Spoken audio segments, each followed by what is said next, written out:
Strange New Worlds. Oh, how I've missed thee. And with the season premiere date right around the corner, we're going to take what we know so far to try to fill in the gaps.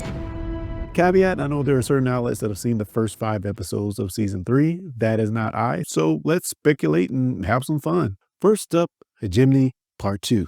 Man, at the end of Strange New World Season 2, things were pretty dire. Captain Patel was infected by Gorn eggs. La'an, Ortegas, Kirk, and Binga and the Parnassus Beta colonists were taken by the Gorn. And the Enterprise was going toe-to-toe with Gorn forces. And of course, Hegemony Part 2 picks up right where the finale left off. And in the first look, we see Pike making a last-ditch effort to track down the Gorn fleet by taking his catchphrase quite literally.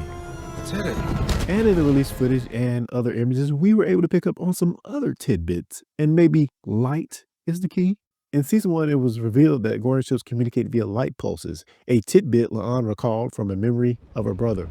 The lights, they're a code. My brother showed me how to read it. In Hegemony, it was further extrapolated that there's a connection between light and Gorn behavior, noting that a red supergiant may be the trigger for the Gorn attack on the Parnassus colony.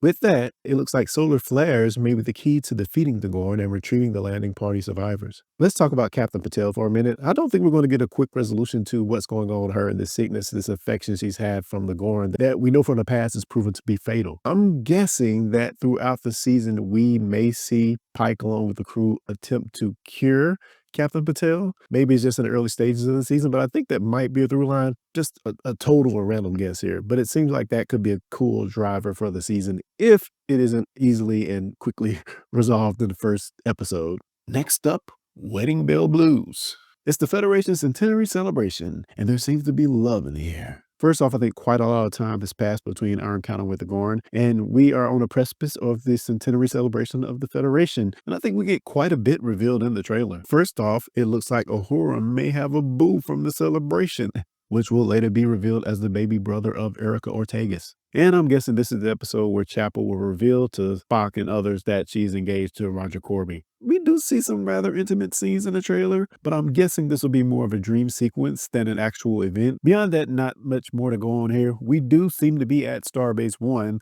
so who knows what shenanigans will take our crew off on some, hopefully exciting mission in this episode. Next up, Shuttle Took and Foray. And this is what I was earlier dubbing as the Klingon zombie episode. And from the looks of it, it seems to be a Pike and Mbenga-centric team-up on some research planet named Kinforai. I originally thought this might be some elaborate recontextualization of the Klingon virus that makes them look more human in TOS, and it certainly could still have something to do with that. But honestly, I'm thinking this might have something to do with curing Captain Patel. The key to that theory being the chimera blossom being researched by Spock. Chimeras are a type of flower often arising from a mutation in a plant's cells. I think this plant might actually be the key to curing Patel, but it's only found on a research planet deep in Klingon space. And from the looks of it, previous experimentation of this chimera blossom has not gone all that well. Hence the Klingon plant zombies. Next up, a space-time adventure hour. I think this episode is going to be some good old holodeck fun, plain and simple. I'm thinking our crew would be the proverbial guinea pigs for the new advanced holographic technology the Federation is testing for installation aboard starships to help combat rigors of the 5-year mission. But like most holodeck adventures, something will go horribly wrong, and in this case, the tech might be shelved into the TNG era. I think this episode will simply be a lighthearted romp where we get to see our Star Trek actors in a sometimes much needed unfamiliar setting. Next up, Through the Lens of Time. Looks like we'll have a few visitors on board for this one. Some welcome and some, well, not so welcome. It seems there will be a mission with an away team of Nurse Chapel, La'an, Little Brother Ortegas, Uhura, Spock, and Dr. Corby researching some ancient artifact, which is sure to be a tension-filled mess for our love triangle. And with the title being Through the Lens of Time, there is sure to be some timey-wimey shenanigans going on. And I think opposed to actual time travel in this episode, we're going to see just a possible peek into the future, which could be fun, but also could provide even more tension for the Roger Corby Spock dynamic. I also wonder if the reason for being here is yet another attempt to save Captain Patel, as Corby is known as being a huge proponent of archaeological medicine. Next up, the Salat awaits its tail. 2 things here right off the bat. Salat being the beast that Spock had as a pet when he was a child, And the phrase ate its tail immediately made me think Ouroboros. Ouroboros being the ancient symbol revealing a snake eating its own tail, representing the universe and the cosmos constantly being recreated and destroyed.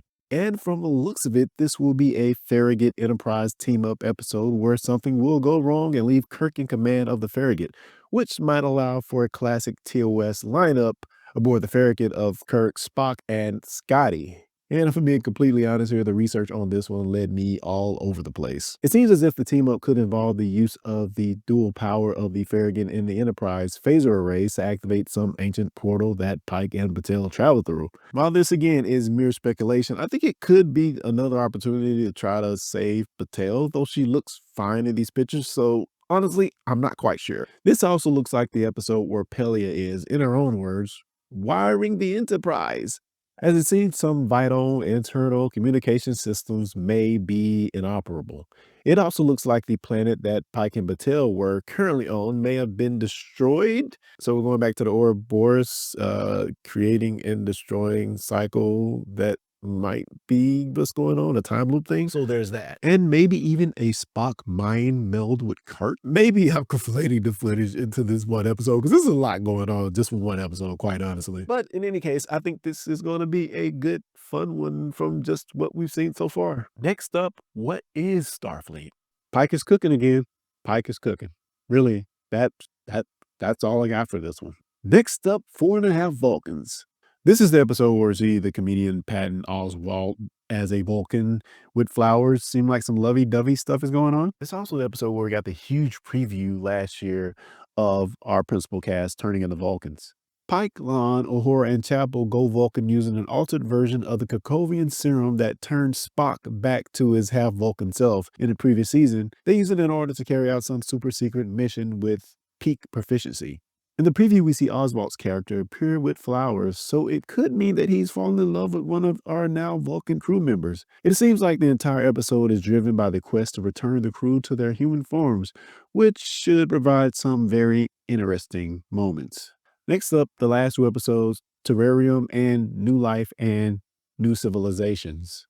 Admittedly, on these final 2 episodes, I have nothing that I can go on from, nothing that's really concrete. But other than the fact that we know that we'll see Rhys Darby as the rumored Squire of Gothos sometime this season, we also get this trippy footage that definitely seems to come right out of the John Delancey Q playbook. And with that, here's a short montage of all the footage. I could not figure out what it was connected to.